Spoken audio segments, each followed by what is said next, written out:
오늘 본문 말씀을 가지고 누구의 잘못인가 라는 제목으로 말씀을 나누고자 합니다. 여러분, 살인의 추억이라는 영화를 아십니까? 살인의 추억. 여기서 가깝죠. 화성 연쇄 살인 사건을 모티브로 해서 영화를 만든 것이 살인의 추억이라는 영화입니다. 화성 연쇄 살인 사건은 그 범죄 범인이 잡히지 않았죠. 그래서 끔찍한 미제 사건으로 남아서 영화로까지 만들어진 게 화성 연쇄 살인 사건이에요. 근데 여러분이 뉴스에서 보셨다시피 그 범인이 진범이 잡혔죠. 이춘재라는 사람 진범이 잡혔습니다. 당시에 남겨진 유전자와 지금 그 이춘재라는 사람의 유전자를 비교하여 보았더니 같았더라. 그래서 과학 수사로 인하여서 이렇게 잡히게 된 것입니다. 그런데 말입니다. 그 여덟 번째 범죄에 대해서는 이춘재가 자기가 살인을 했다고 하는데 다른 사람이 감옥살이를 한 거예요. 무려 20년 동안 감옥살이를 한 것입니다. 여러분, 만약에 생각해 보세요. 내가 죄를 짓지도 않았는데 20년 동안 감옥에 갇혀 있었다고 생각을 해보세요. 얼마나 억울하겠습니까? 저 같았으면 속이 뒤집혀서 열불이 나서 화병으로 죽었을 것 같아요. 자그마치 20년을 옥살이를 했다고 합니다. 20년간 젊음을 빼앗긴 그 세월을 무엇으로 보상할 수 있겠어요? 그래서 이런 일을 막고자 우리가 사는 이 세상 가운데는 재판이라는 것이 있죠. 재판을 받는 것은 누구에게나 공정하게 해서 누구의 잘못인지 이렇게 가려내는 것, 이거 재판이에요. 그리고 그에게 죄값을 묻는 것입니다. 그런데 앞에 사건에서처럼 재판에서 공정하게 가려서 누구의 죄인지 가려야 되는데 엉뚱한 사람을 죄인으로 몰아서 그렇게 하는 일이 없어야겠죠. 그래서 우리 법의 재판 과정에는 무죄 추정의 원칙이라는 것이 있어요. 무죄 추정의 원칙. 일단 피의 사실이 있더라도 확실한 증거가 없으면 무죄로 생각을 한다라는 거예요. 피고인 또는 피의자는 유죄 판결이 확정될 때까지는 무죄로 추정한다. 이게 무죄 추정의 원칙이에요. 그래서 우리가 때로는 뉴스를 보면 저거 범인 맞는데 확실한 것 같은데 무죄로 나왔단 말이에요. 그게 이 무죄 추정의 원칙 때문에 그런 거예요. 확실하게 물증이 없으면 일단은 범죄자로보다는 이런 아까 말씀드린 것처럼 억울한 옥살이, 혹시라도 사형을 당하거나 그럼 그 목숨을 누가 대신해 주겠어요? 그러니까 무죄 추정의 원칙으로 재판을 한다고 합니다. 어찌되었든 간에 재판을 통해서 누구의 죄인지 확실하게 밝혀내야지 이 사회가 공정한 사회가 되는 것이에요. 오늘 본문의 내용을 보니까 한번 여러분들이 본문의 내용을 제가 말씀을 드릴 동안 재판관이 되어서 누구의 죄인지 누구의 잘못인지 한번 생각해 보시기 바랍니다. 지난주에 저는 아들을 낳지 못하는 한나라는 여인이 하나님 앞에 기도해서 아들을 낳았어요. 그 아들이 사무엘이에요. 그런데 그 아들, 힘들게 낳은 아들을 하나님을 섬기는 자로 드리겠다고 하는 거예요. 우리 성경책 본문에 한 장만 넘겨서 1장 22절을 보겠습니다. 1장 22절. 우리 같이 읽습니다. 사무엘상 1장 22절. 시작. 오직 한나는 올라가지 아니하고 그의 남편에게 이르되 아이를 젖대거든 내가 그를 데리고 가서 여호와 앞에 뵙게 하고 거기에 영원히 있게 하리라 하니. 그러니까 여호와 하나님을 섬기는 자리에 영원히 있게 하겠다라는 거예요. 섬기는 자리로 보내겠다라는 거예요. 그리고 2장 서두에 보면은 우리가 2장을 본문을 하고 있는데 2장 서두에 보면 한나가 하나님께서 자기 기도를 들어주시고 아들을 낳게 해주신 것에 대한 찬송시가 2장 전반부에 나와 있습니다.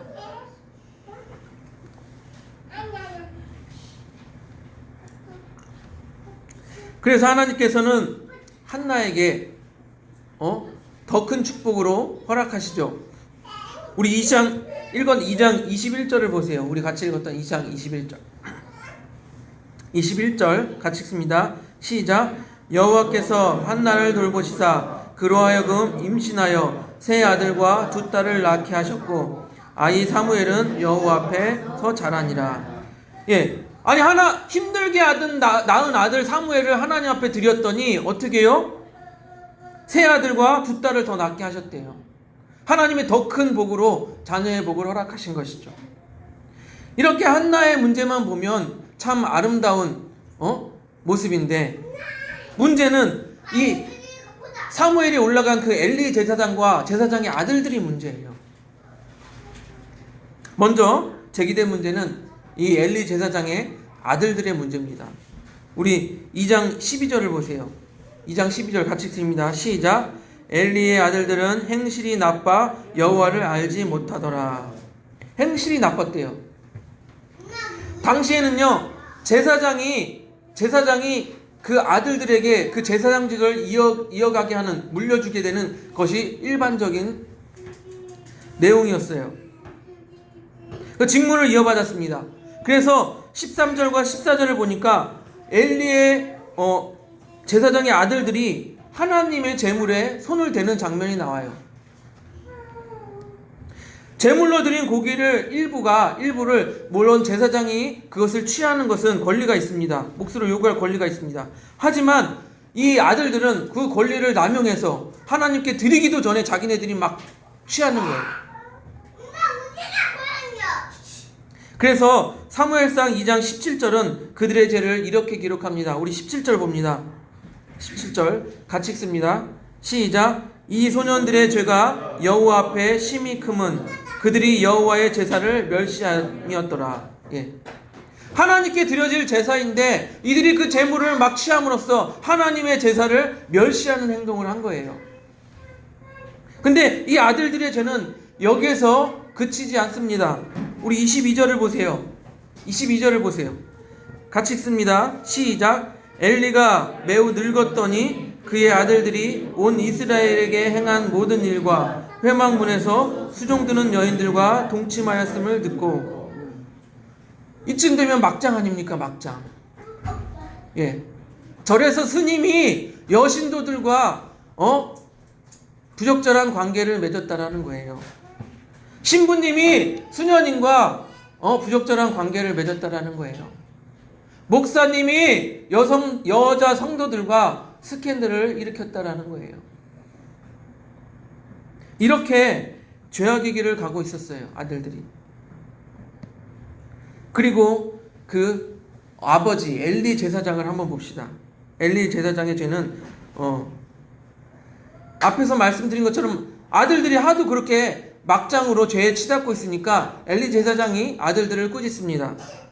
우리 23장 3절과 24절, 사무엘상 2장 23절과 24절을 같이 봅니다.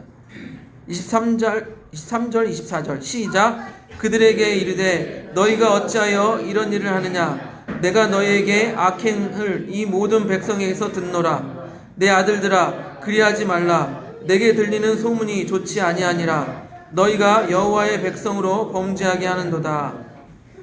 본문 내용을 보니까 이런 말씀이 있습니다. 내 아들들아 그리하지 말라. 분명히 꾸짖죠. 내 아들들아 그리하지 말라. 하지 말아라. 분명히 꾸짖고 있어요. 또 25절 전반전에도 이렇게 말합니다. 사람이 사람에게 범죄하면 하나님이 심판하려니와 만일 사람이 여호와께 범죄하면 누가 그를 위하여 간구하겠느냐라고 계속 꾸짖고 있는 거예요. 그런데 문제가 있습니다. 무엇이 문제입니까? 아들들이 말을 듣지 않죠. 25절 하반절을 보세요.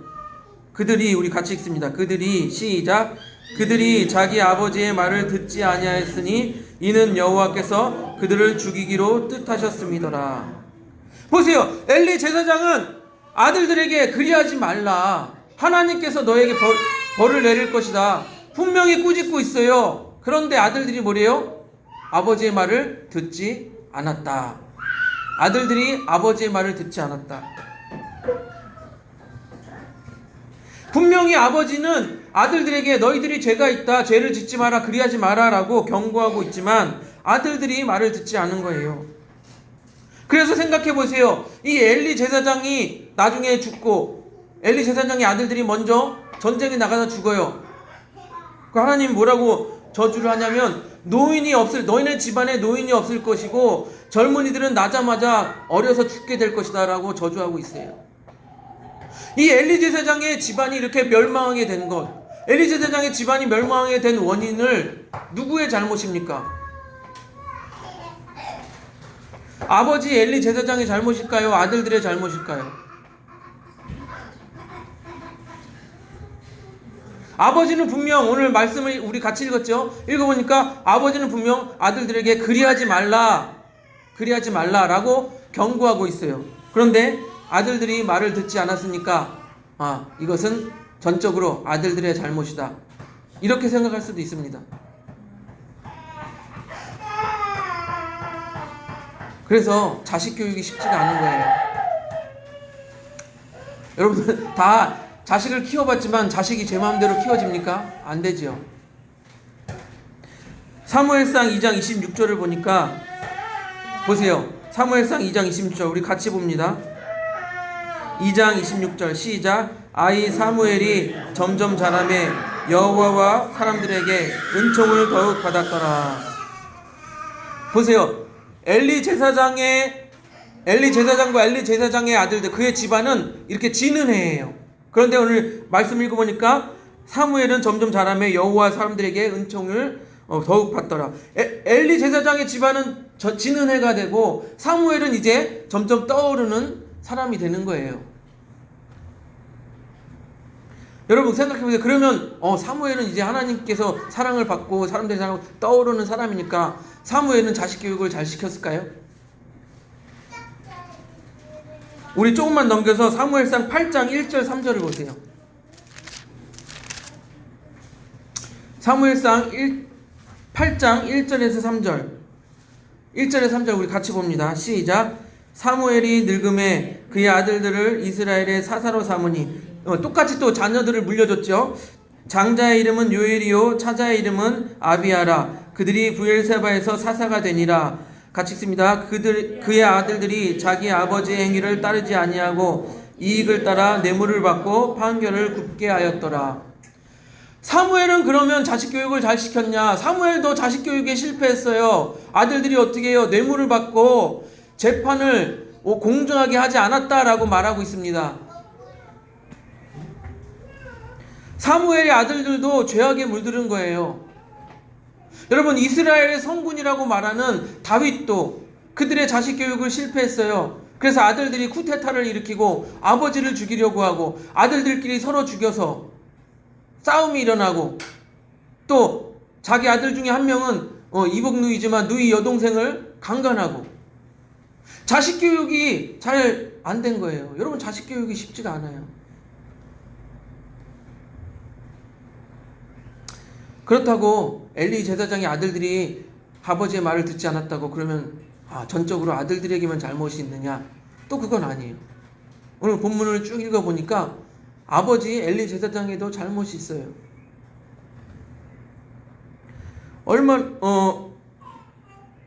하나님의 이제 선지자가 무명 이름도 없어요. 하나님의 선지자가 엘리 제사장에게 와서 네 잘못을 이야기해 줍니다. 우리 29절을 봅니다. 사무엘상 2장 29절.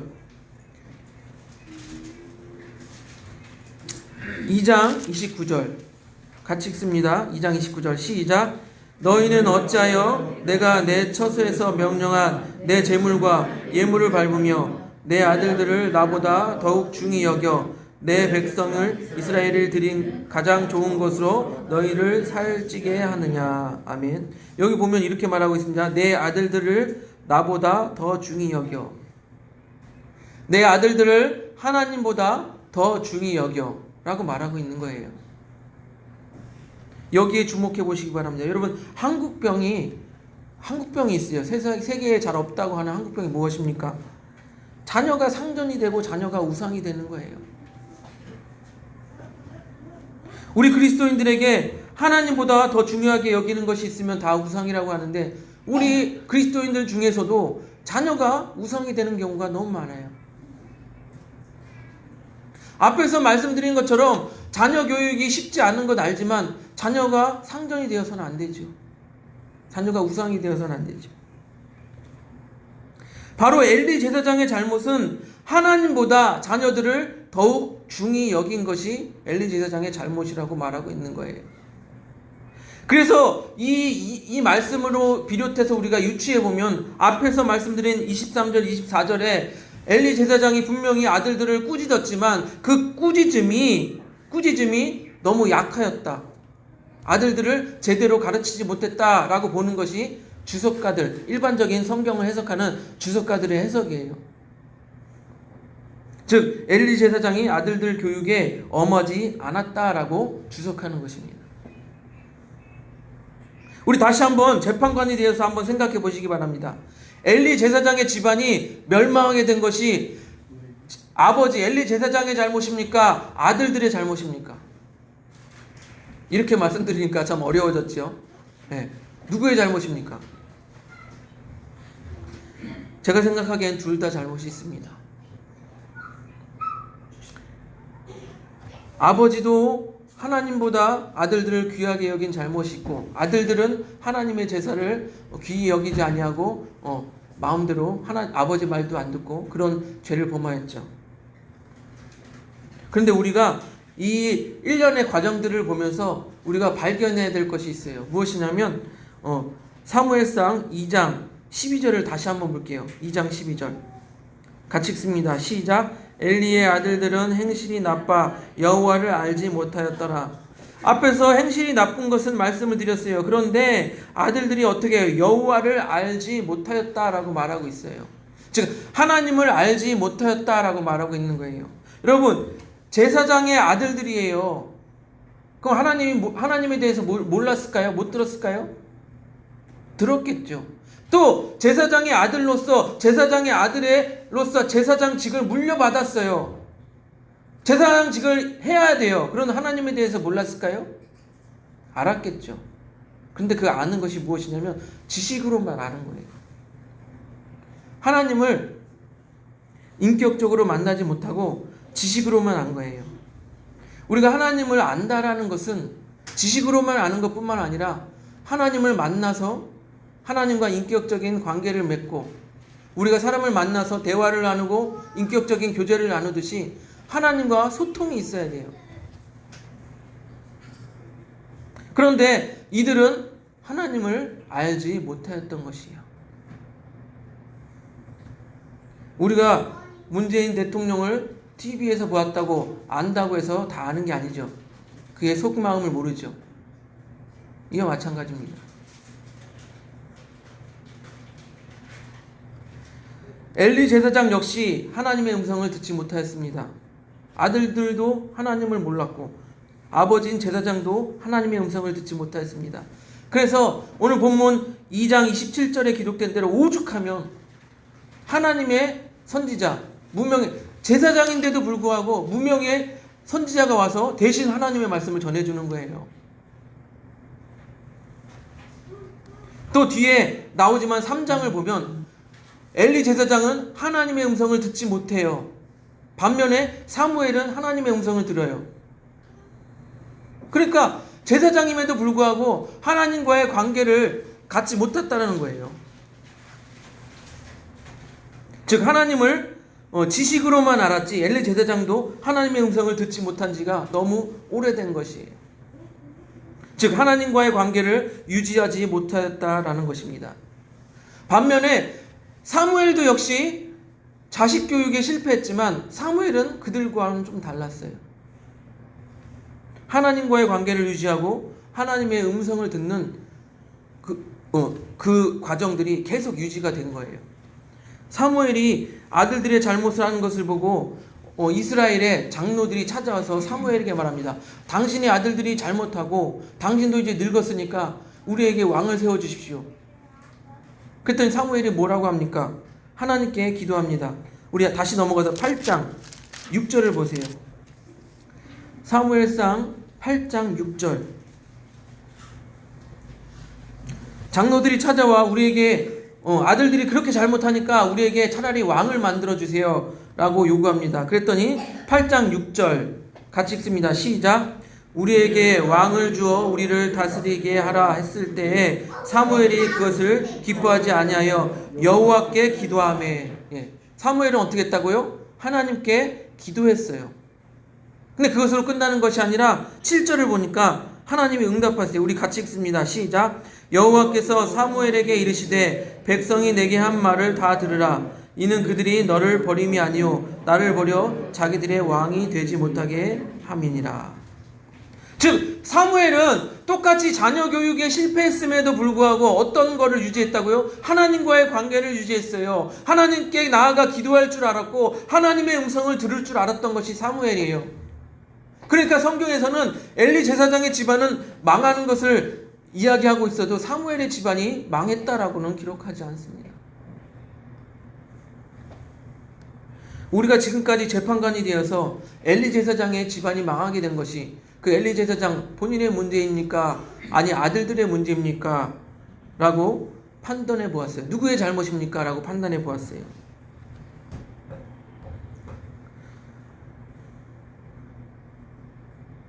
엘리 제사장의 아들들도 여호와의 제사를 경멸하였고 수종드는 여인들과 동침하는 이 막장의 잘못들을 저질렀습니다. 또한 아버지 엘리 제사장도 그들을 좀 더 강하게 훈련시키고 더 나아가서는 제사장직을 빼앗고 쫓아낼 수도 있었을 거예요. 그렇게 하지 않았죠. 둘 다 잘못이 있습니다. 이 과정에서 우리가 발견한 것은 왜 사무엘은 망하지 않았느냐? 왜 저주받지 않았느냐? 사무엘은 하나님께 묻고 하나님의 음성을 듣는 그 하나님과의 관계를 계속적으로 유지했다라는 거예요. 여러분, 하나님과의 관계, 하나님과의 인격적인 관계를 유지하기 위해서 얼마나 노력하고 계십니까? 예배를 사모하고 계십니까? 말씀을 사모하고 계십니까? 성경책은 그저 주일날 한번 갔다 와서 덮어놓고 한 번도 들춰보지도 않는 그런 책이 성경책입니까? 설교를 듣거나 말씀을 읽을 때 하나님의 음성이 들리십니까? 즉, 하나님 말씀이야 아멘 하고 마음에 새겨서 그렇게 살려고 노력하십니까? 물론 우리가 살면서 실수는 잘못을 안 할 수는 없어요. 그러나 우리가 하나님과의 관계를 지속적으로 유지하면 우리가 그 관계 속에서 죄를 짓지 않으려고 노력할 뿐만 아니라 또 하나님의 음성을 듣고 재빨리 금방 회개하여서 다시 하나님과의 관계를 회복하는 것이 바로 그거예요. 여러분, 오늘 말씀을 통해서 하나님과의 관계의 중요성에 대해서 말씀드렸습니다. 여러분, 하나님과의 관계를 유지하기 위해서 노력하시기 바랍니다. 우리 하나님과의 관계의 유지에 힘쓰는 그 사랑교회 성도님들이 되시기를 주님의 이름으로 축복드립니다. 우리